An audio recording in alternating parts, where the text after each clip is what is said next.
group will be protesting outside the airport to have it renamed Krotoa International Airport. The initiative is part of the transformation of the Heritage Landscape Government Programme and is in line with the South African Geographical Names Council Act of 1998.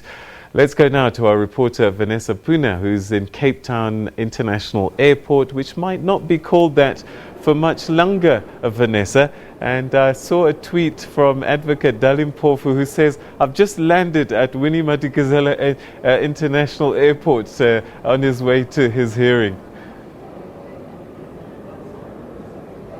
Yes, indeed. A very warm good evening to you from the currently named Cape Town International Airport. Of course, tonight a public participation process will be taking place whereby members of the public have been invited to air their views and to offer their recommendations in terms of a suitable and proper name going forward for this Cape Town International Airport. It's one of four airports in the Western Cape, or rather in the country, that are up for renaming. The others, of course, including East London as well as Port Elizabeth and also Kimberley.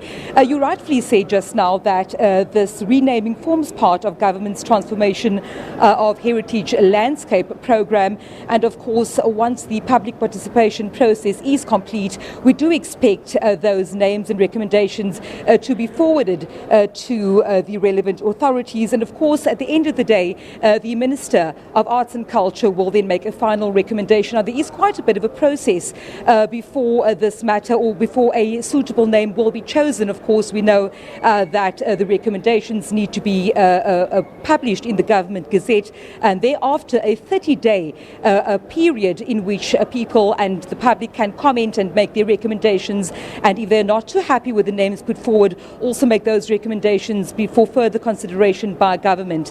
As you rightfully said, the tweet you've seen by Advocate Dalim Mpofu, of course, he speaking there after the EFF leader Julius Malema at the funeral service of struggle icon Mama Winnie Madikizela-Mandela said that this airport should be named after her. And of course the EFF have been on a campaign, an aggressive campaign on social media, Twitter for example, in terms of pushing for this name change to honour the former struggle icon. Also former President Nelson Rolihlahla Mandela has been put forward as a possible name to be honoured, and also others such as Robert Sobukwe also been thrown into the hat on various social media platforms. We've seen over the past few weeks people coming up and saying, for example, either let's leave it Cape Town International Airport, alternatively let's honour the not so famous, not so iconic struggle heroes, etc., who have also played a part in South Africa's democracy.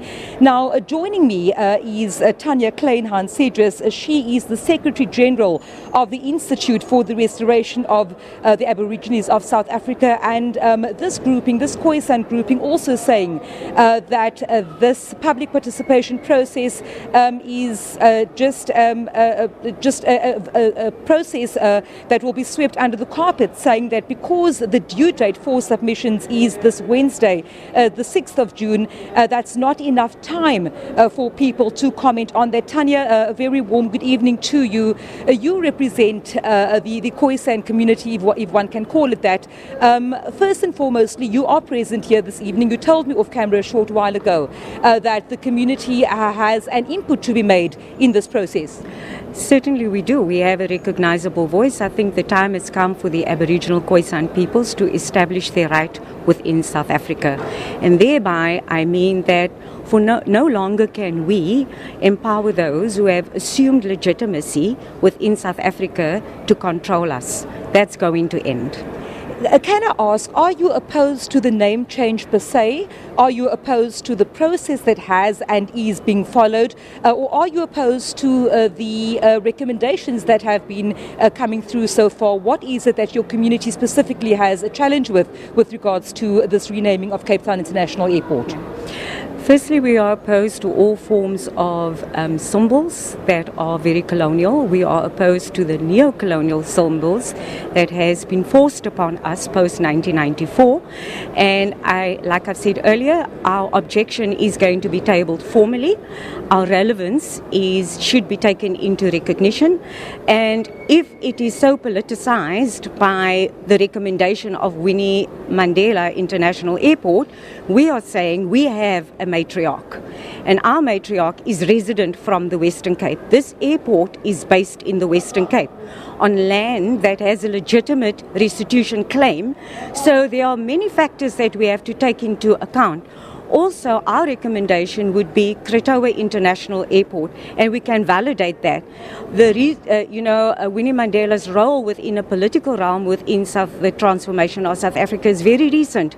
Ours goes much deeper than that, and we are saying Krotoa is a true valiant matriarch, and she needs to be celebrated. And if anything else, it will be Krotoa International Airport. Tanya, thank you very much for your time. So at least one view coming out of the members of the public that will be participating in this evening's public participation process here at the Cape Town International Airport. Vanessa, thanks very much indeed. That's where we're going to leave that process. We'll keep you up to date as that process unfolds, and it looks like it'll take a little bit of time, but you don't have too much time to get your thoughts in and your suggestions on what these various airports could be called in the coming days. We're going to take a quick break, and when we come back, we go to Mpumalanga.